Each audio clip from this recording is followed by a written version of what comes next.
give you the business tips to successfully start and run your business so your business doesn't run you. And more importantly, we provide personal development tools to create a better version of yourself to provide the solid foundation for your life and business to stand upon. This is the Biz Reveal, and I'm your host, Craig Sawyer.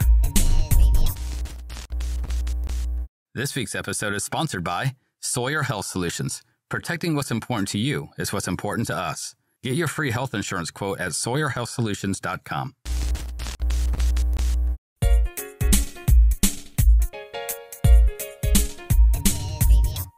After dropping out of medical school and leaving a potentially promising medical career to pursue his dreams, Julian Hayes helps people create custom health and wellness plans that are based on biological and lifestyle assessments. Julian has been featured on Inc. magazine, Entrepreneur, Business Insider, and many other publications, and provides strategies and tactics to obtain peak physiological and cognitive performance. After the show, learn more at www.theartoffitnessandlife.com. This is the Biz Reveal podcast with this week's guest, Julian Hayes. I want to know how you started. Like, what ignited this fire for you to get into this industry, into this line of work? Yeah, it's been a continual evolution. And I come from a background that is very, very similar to what you're describing, the Burger King, the fast food. I literally thought that health goes downhill after 30. Pretty much. And yeah. luckily it doesn't, because I'm a shade over 30 now. But I was playing basketball one day. I played basketball growing up, and there was an older gentleman, probably around, I don't even know how old he was. I can't even guess. And this guy was playing basketball with us and was running up and down the court like it was nothing. And I was like, wow, that's really cool. Mm-hmm. And so I got to talking with him, and he was a friend and everything. And he gave me really basic advice about what he did. And when you're like 15, you expected something much sexier to come out of that instead of just some basic answers. But what that did was plant a seed in me that reminded me that I have more control over my health, over my life than what I think. And my genes are not my destiny. And so this leads me to school. I really get into lifting weights because I think it's going to attract girls first and foremost. Yes, sure. It's you want to do things for, I want to change the course of my family. It's like, no, I want to be more attractive to women. Yeah, that's not how the 15-year-old thinks, right? Yeah. So I was about 19 at this time in college. So I was like, I got to be more attractive. I want to up my game. Mm-hmm. And that's a whole nother topic in itself about just lifting weights is not going to give you the confidence that you really need. And that's a principle that can go with so many disciplines. But fast forward even more, I just really love health. And I was a marketing major. I thought I was going to be a guy working like at GQ or something, just giving ideas. But I got like an internship. Well, almost got an internship. They told me the real marketing entry level stuff. And I was like, no, thank you. That's okay. I don't want to do any account exec, no sales. I just like to give ideas and create. That's all I like to do. Right. So I was like, I got to do a course correct. So I decided to go to medical school, take my prerequisites and all that, get accepted. I go to New York. Fabulous time in New York. I'm from the South. I'm from Nashville, Tennessee. New York City is a totally different environment. And my mind was blown because back at home, I am the weird person, the outcast. In New York, I am just another dude. That's normal up there, right? Yeah, I'm just a dude.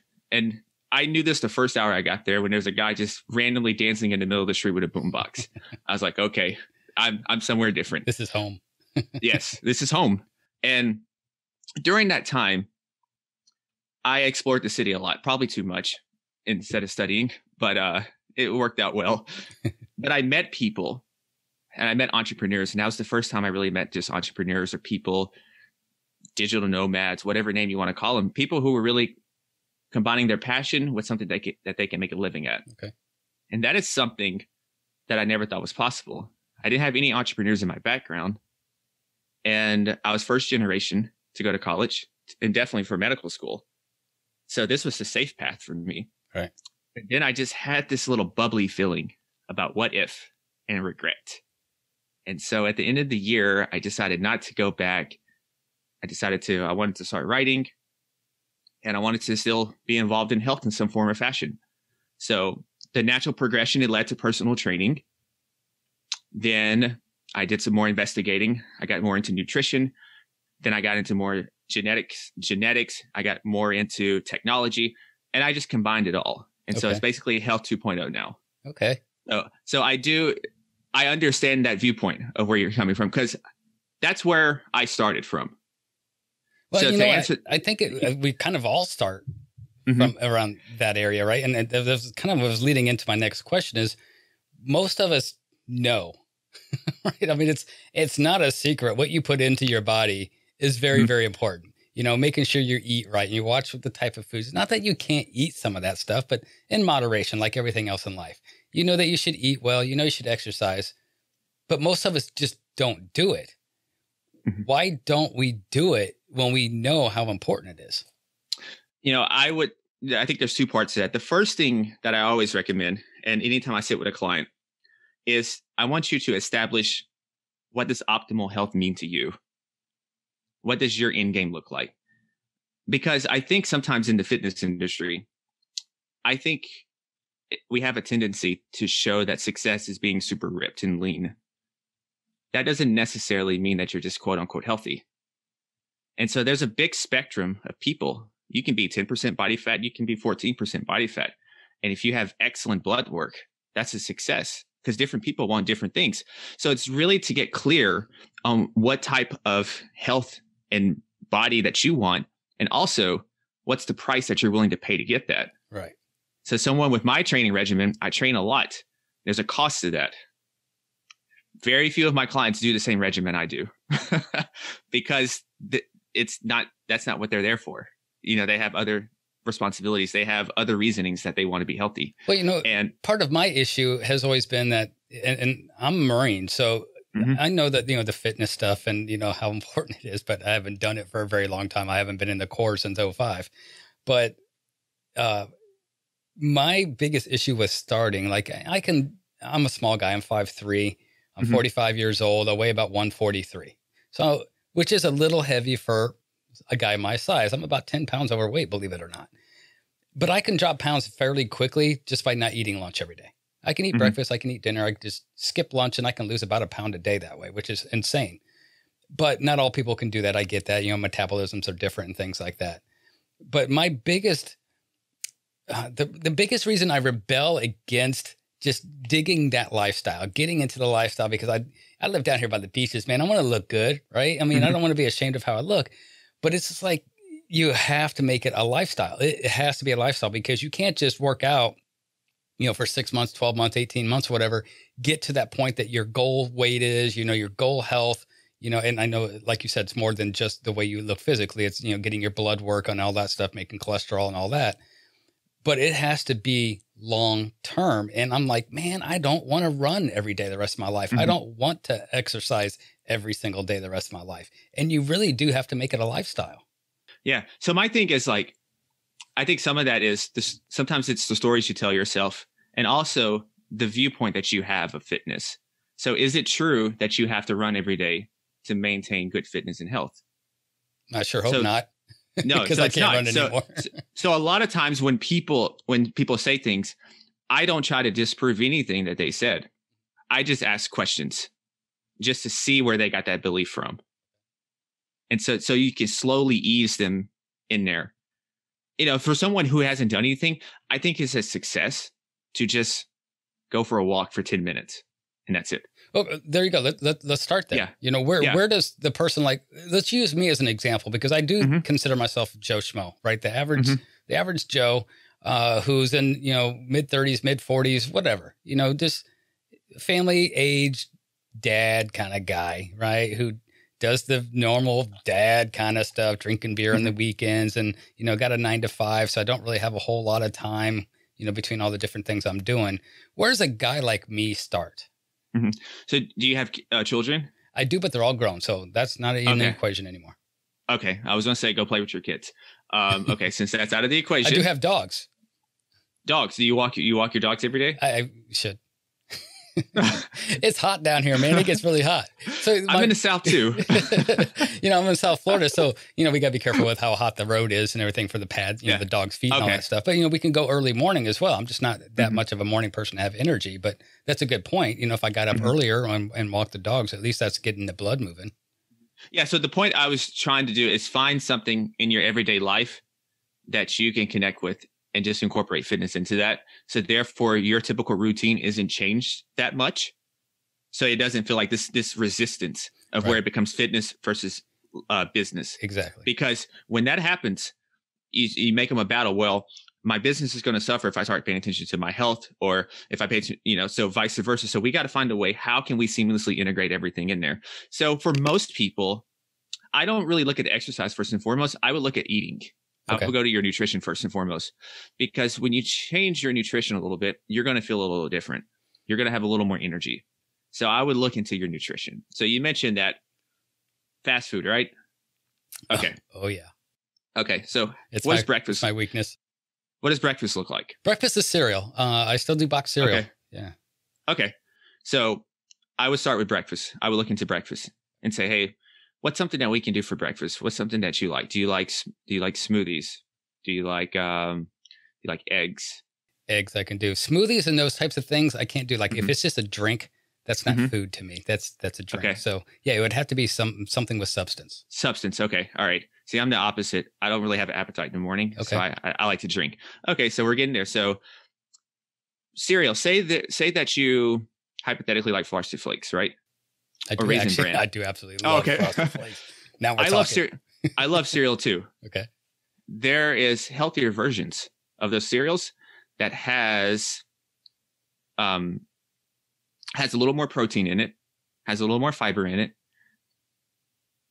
and it almost tastes the same. I was going to say, does it still have flavor in it? It still has flavor. So that's a substitute to try. Okay. Just to see. What kind of milk do you like? 2%. 2%. We can look into, well, I have a problem with dairy, so I don't tolerate dairy that well. Okay. I would say, how do you tolerate dairy? Have you noticed anything? No, I think it's fine. Like cheeses and milk and stuff like that. Yeah, I don't have any issues with that. Okay. So I wouldn't even change too much. So we could change the cereals out. Okay. To get you a little more nutrition in there. So eating the same types of foods, but we're going to substitute it so we can get more nutrients in that food. So the same type of thing, just something maybe a little healthier type, like a Special K as opposed to Frosted Flakes. It's going to have, like my cereal, I believe it has, I want to say it has flax seeds in there. And that might sound like, oh, flax seeds, but you're not going to taste it because it's a cereal. Right. So it's almost like reprogramming yourself. Because I had to do this. I didn't eat my first salad until I was 21.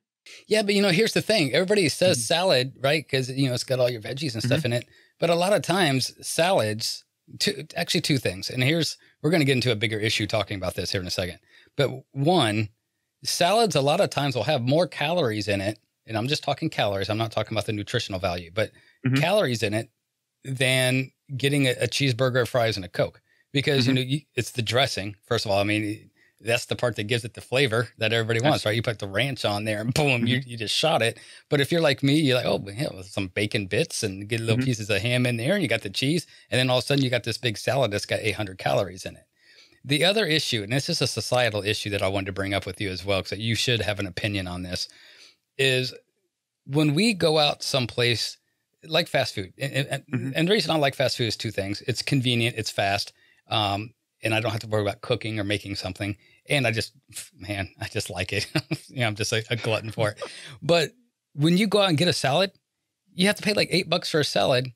Yes. Or you can go to Wendy's and get a double cheeseburger, nuggets, fries, and a drink for $4.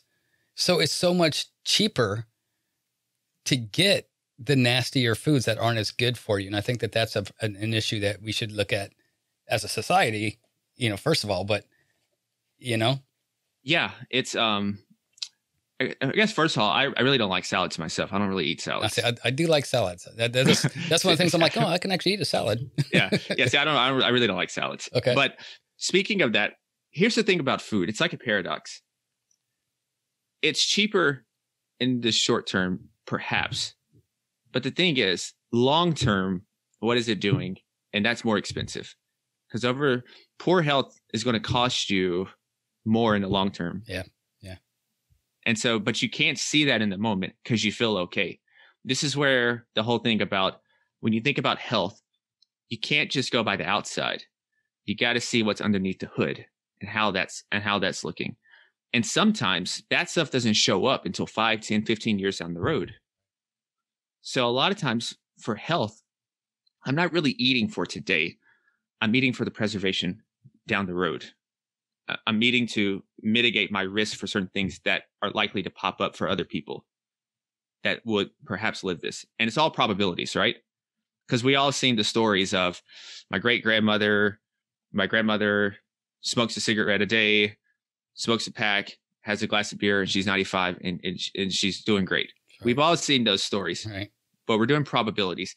And I've seen my genetics, so I know what I have more of a risk for as well. So that's in the back of my head as well.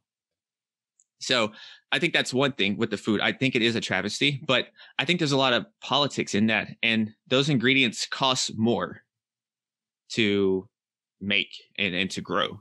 Because there's more human labor intensive for mm-hmm. the farming and things like that. Yeah. And then the farming and everything. Yeah. So there's a whole ecosystem there that I think is why it's a difference in that. I do agree that juicing stores are a little expensive. Well, some of those fad type things, like you got like Whole Foods and things like that tend to be a little pricier. They're good marketing. They're good marketing. And that's what they're paying for. So they're marketing. Yeah, and I would say another alternative for people who don't like to cook, and this is me sometimes, is to look into meal delivery services.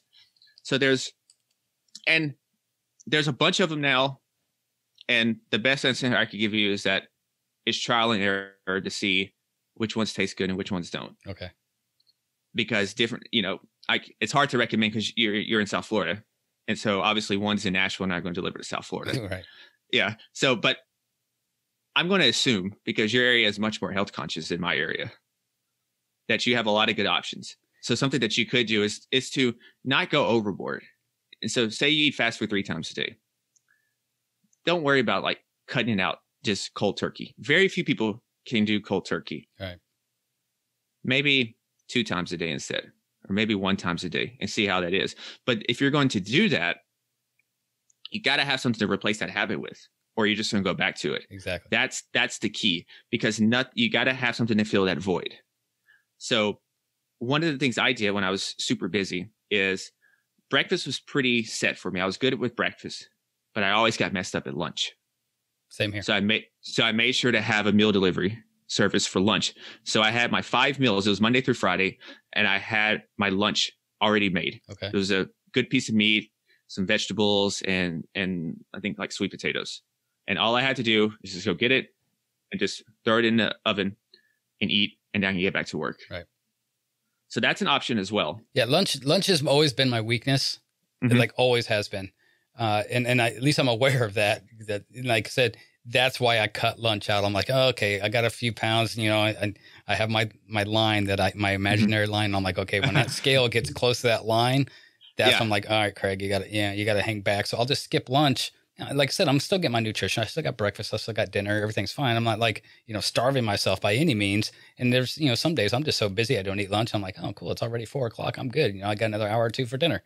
But lunch is when, man, I'd love to just stuff myself for lunch. That's my weakness. You mentioned a second ago, genes. And this is something that, I also read in your bio as well. So this is something that's kind of big for you. Can you talk a little bit about that? Yeah. I guess the thing that really started this was that I noticed that in my family, we had the typical issues pop up, and it was diabetes, and then a lot of people on dialysis, including my father, and just blood sugar problems. We had very little neurological issues in the family. And then I looked at some of my other friends' family, very little blood sugar problems within the family, diabetics. But a lot of people with neurological issues or cognitive decline later in life. And I didn't believe in coincidences. So I looked into this further, and this is where I got into genetics and epigenetics. And I started to read about it more. Luckily, I found someone who's a mentor, and I took their program, learned a lot, and then can do genetic testing now. to get their reports, and then you can go by their genetics. And what that does is gives you a clue. It's pretty much of like a blueprint of like, what's a diet that's probably going to be more ideal for this individual. When you are self-employed, whether as an independent contractor or a business owner, when it comes to health insurance, you're on your own. Health insurance for the self-employed individual is imperative. When you get sick or injured, you aren't working and you don't get sick days. You may end up facing staggering medical expenses and loss of income. Health risks and uncertainties are a part of life. You can't always plan when you get sick, but you can be prepared for the financial aspect. The best way to be prepared against uncertain health risks is with the right health insurance plan. Call Sawyer Health Solutions today for your free consultation and quote. Allow us to put a plan together that makes sense for your situation. Call 239-677-9877 or go to our website at sawyerhealthsolutions.com. Protecting what's important to you is what's important to us. And you mentioned earlier about being able to lose weight quickly. Some people aren't. There's genes that indicate that. So I have a little genetic privilege. I can put on weight, I can lose weight. Pretty simple. So I'm like a sports car. If I take care of it, I'm going to perform very well, but I can break down very easily if I go off the rails. So some people are just robust. They have a great immune system, and they can get away with a lot of things. And our genes can kind of indicate that stuff. And so one of the things I do with that is like, nothing is absolute. And so I always like to mention that because sometimes you might see this in marketing. Nothing in the health world is absolute. All it does is it's given us higher probabilities. It's given us more data to make a more informed decision. So you can kind of tailor the type of diet or the type of exercise that is going to be most likely to benefit you most. So it's not like a one size fits all. Here's a plan that, if you want to lose weight, here's how you do it, because everybody is different. Everybody's body, everybody's metabolism, everybody's genetics, as you mentioned, everybody's family history is different. So by doing those tests, you can kind of tailor make and custom make your plan specifically for you and your type of body. Absolutely. And that's why, like, somebody's like, I have a blank canvas, literally, when I talk to someone, it's a blank canvas. And I don't even just go by genetics, because my genetics indicates I'm in the highest category in terms of for blood sugar issues. So if somebody sees that, this is why I don't like direct to consumer reports. If somebody just gets their genetics from like a 23andMe and then they look at the health thing and they see this, because they might take it at face value and say, oh, I'm in the highest category here for blood sugar. I need to cut out all my carbs. And that might not be the case. Let's look at their lab reports. How does your A1C look? How does your fasting insulin look? If that's looking good, then obviously you're doing fine. And this is just a propensity. Here's the thing with that, though, because when you say those types of things, Joe Schmo doesn't know what all that stuff means, right? You say A1C, you say all these things. So for the Joe Schmo, if we get these tests done, how do we analyze that when we're not as educated in those types of things to be able to know what it means and what we should do with it? Yeah, I think that's the question. I think that's one of the things that's going to really have to improve in the next few years. Yeah, I mean, we've all got access to Google, so I'm sure we could look that stuff up, but how many of us are doing that? Yeah, so for me, I don't allow just direct access to the genetic reports. Anytime I do a genetic test for anyone, we sit down and talk for like an hour and a half or so I can explain it. So there's an educational process. You're absolutely right on that. And that's kind of the problem, is that these things are typically shared in sound bites. And so they either are very intimidating or they're just, okay, what do I do with this? These are just words. Right. These are just letters. What am I going to do with this? So, for people like that, I don't usually say things like diabetes or anything because I'm not a doctor. And, I try to watch my little legal stuff. Sure. So I usually say like blood sugar dysregulation, so I explain to them. So for like you, say yourself, maybe you don't know so much, right? You said you're the regular Joe guy. So I probably wouldn't use as big of words. I would just say blood sugar and explain basically what that is. Right. And kind of things that, and you went to the lab and had that kind of blood stuff done. I would mention there's things for cholesterol. You've heard of cholesterol.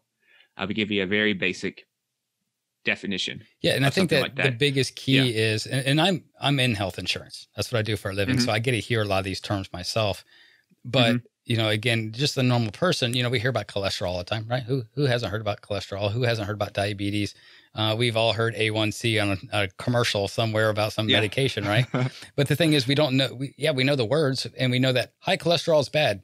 Low cholesterol is good. Well, it depends on what cholesterol you're talking about, the good cholesterol, the bad cholesterol. So I think it's the explanation of not necessarily what it is, but how it affects you. So if you have high bad cholesterol, you're going to feel this, or it could deteriorate this. You know what I'm saying? Like what the effect of that is. And then in turn, what can we do to counteract that? And something simple, it has to be simple. And this is what I hope just for the world in general, to start viewing health as more as a system, as it's a whole system. I think a lot of times we view health as in a silo. And I think that really is part of the struggles as a whole in society when it comes to health. For yourself, I don't think we do a good enough job of meeting people where they exactly are. Right. I think some people are too into the science and they disregard their other aspect, the psychology. Where is this person coming from? Where is this person's belief set? How's their environment? What's their cultural attitude toward all this stuff?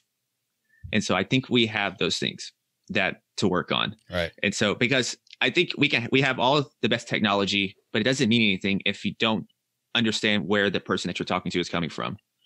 What do you think are the most common health issues that we should be addressing first? And I know this is a general question, but like if there is one commonality that, just really sticks out, what is it that we should be looking at first?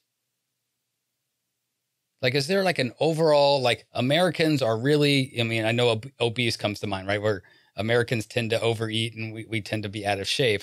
But is there a reason for that? Is it lack of exercise? Is it the wrong foods? Is it a combination of both? Yeah. Or is it something completely different? Is it emotional health? I think the easy answer I could say is that it's a combination of everything, but I really think it's a mindset. It's a cultural attitude. Okay. I think it's a mindset and an attitude. I really believe that.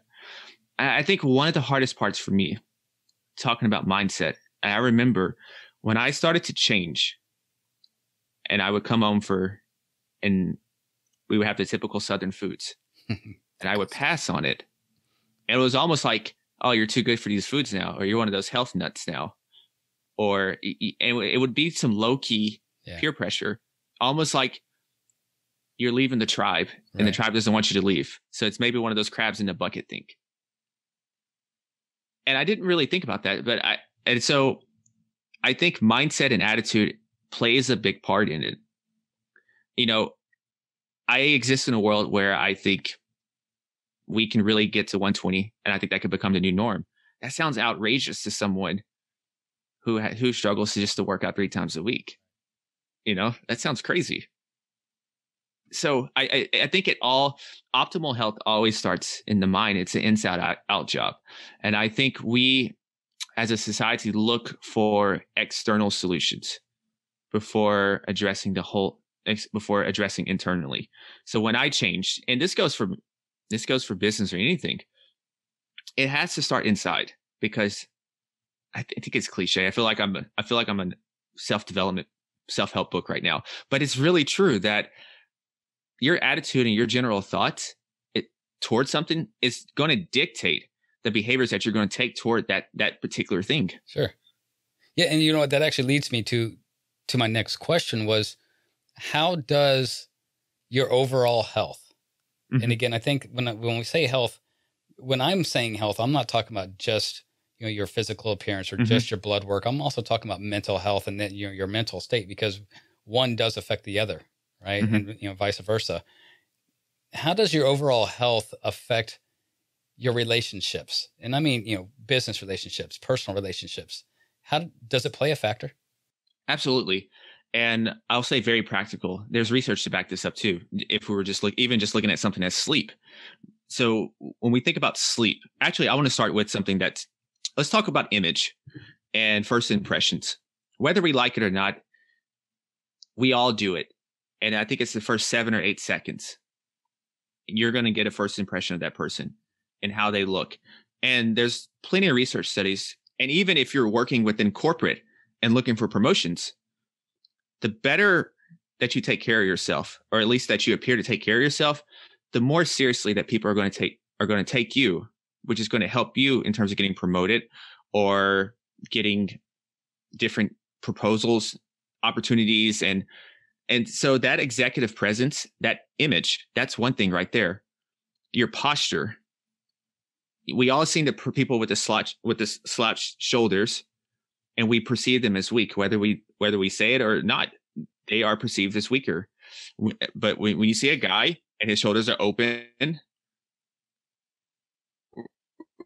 we take him a little differently.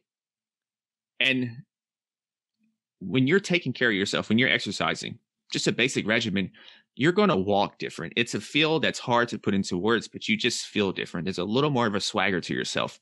And that's part of invisible forces that you can't see, you can't quantify, but it's the energy that you can feel. You can feel someone who has great energy about them. And speaking on relationships now, I think sleep's a big part of that, and exercising is as well. And the reason why I say this is that we have something called emotional intelligence. And we've seen through different brain scanning that people who are sleep deprived, we have amygdala and we have a prefrontal cortex. Let's use these two things. In your prefrontal cortex, logic and reasoning. Amygdala, it's more just raw emotion. And when you're sleep deprived, that activity in your amygdala is heightened, whereas that activity in your prefrontal cortex is lessened. So what does that translate to the real world? Well, it's someone who's quicker to snap, not operating more out of emotional state instead of a logic-based state. And so if you have to make decisions on a daily basis, which most of us do, some of these are probably very important, not just family, but maybe within your business.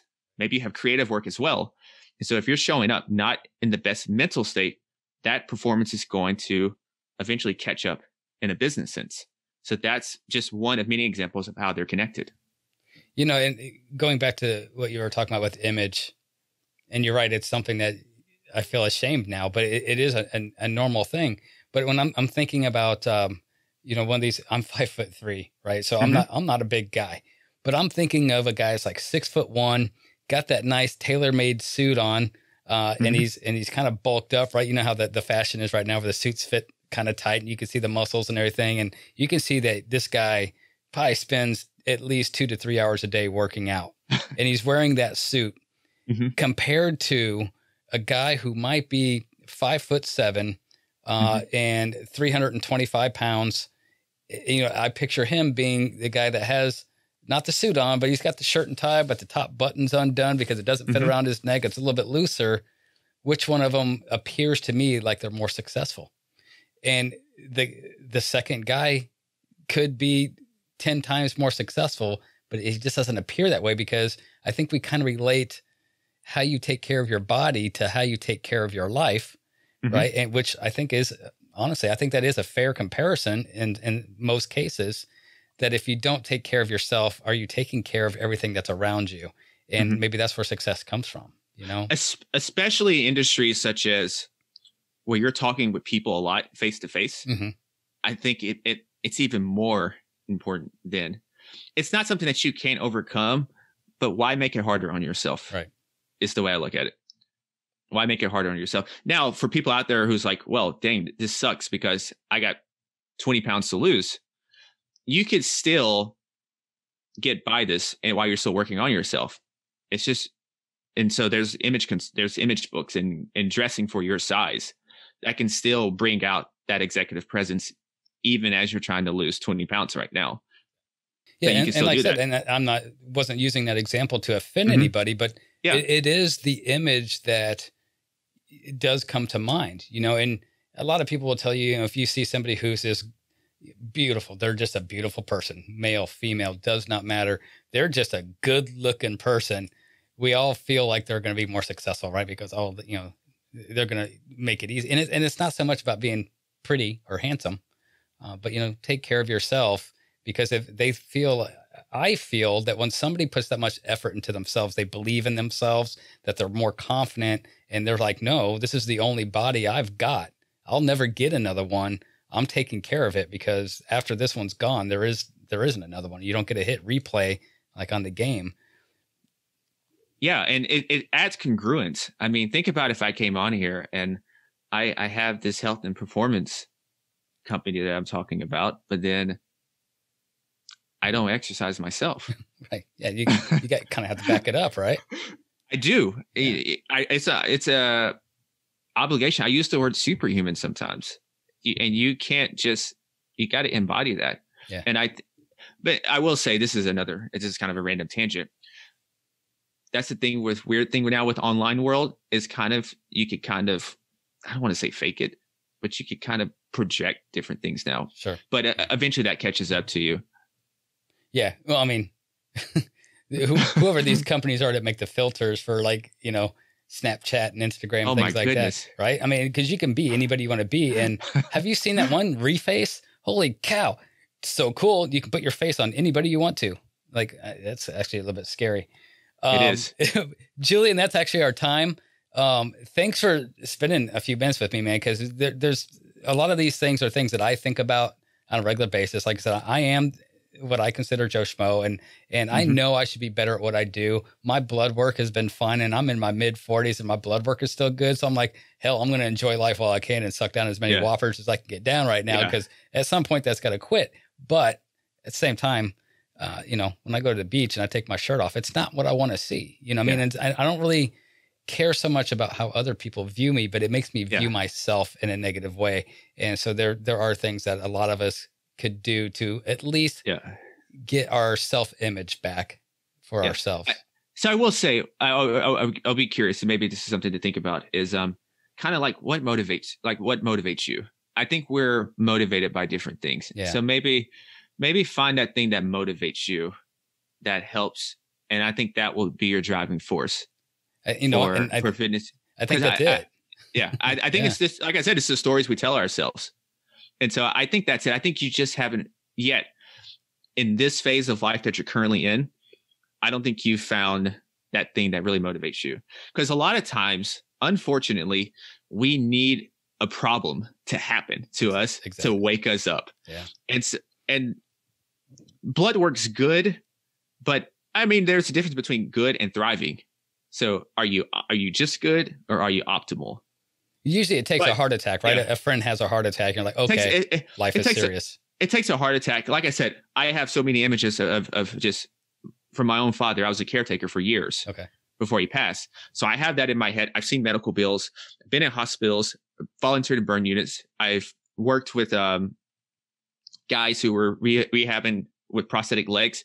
So I have those things to kind of motivate me, that this is a gift for me. It's not even, I don't want to do it sometimes. So I'm training for a marathon now. I don't want to do it, but it's a privilege.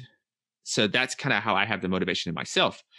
Now, some people, I have some clients where it's their kids, or if they're getting ready to have kids, it's thinking that I take care of myself. I'm going to epigenetically help the next few lineages, because that does happen. Your genes not only just pass on to your kids, but it's your kids' kids as well. Exactly.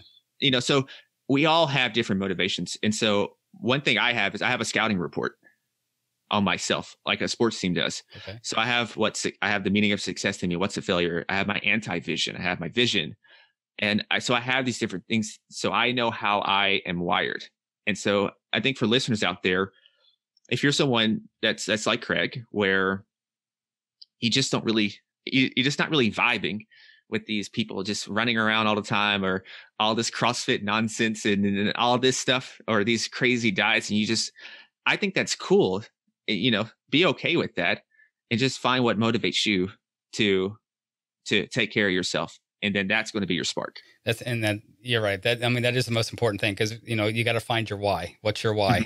Why do you do everything that you do? And if you can find a why for you, whether it's like, oh, I just want to look better, or I want to fit in that dress, or, I want to be able to, put that pair of jeans back on that I haven't worn in 15 years.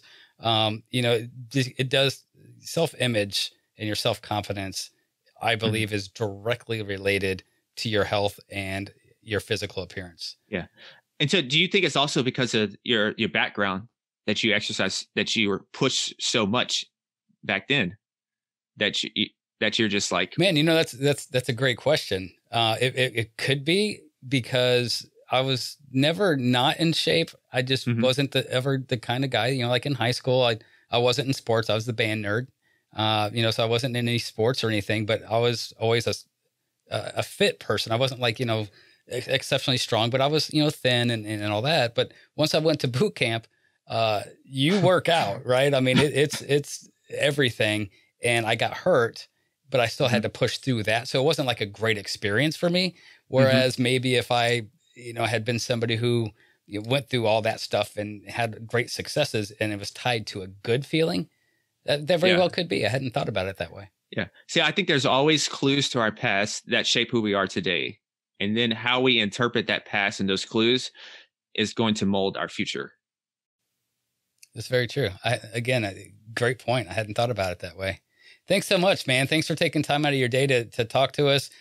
Take a second. Tell the listeners how they can reach out to you and how they can get more information. Yeah, you can just go to my home website, which is theartoffitnessandlife.com. And I have a podcast called Optimal Health for Busy Entrepreneurs. And it is about the marriage between science and business. And so it's science, but it's very practical. So it won't be too overwhelming. Awesome. Again, Julian, thanks so much, man. It was good learning experience. And the last couple of questions, they were pretty good. I had to put some thought to those things. So thank you for joining us today, man. I really appreciate it. Thank you, man. This was a fun conversation. I have really got to have a conversation like this.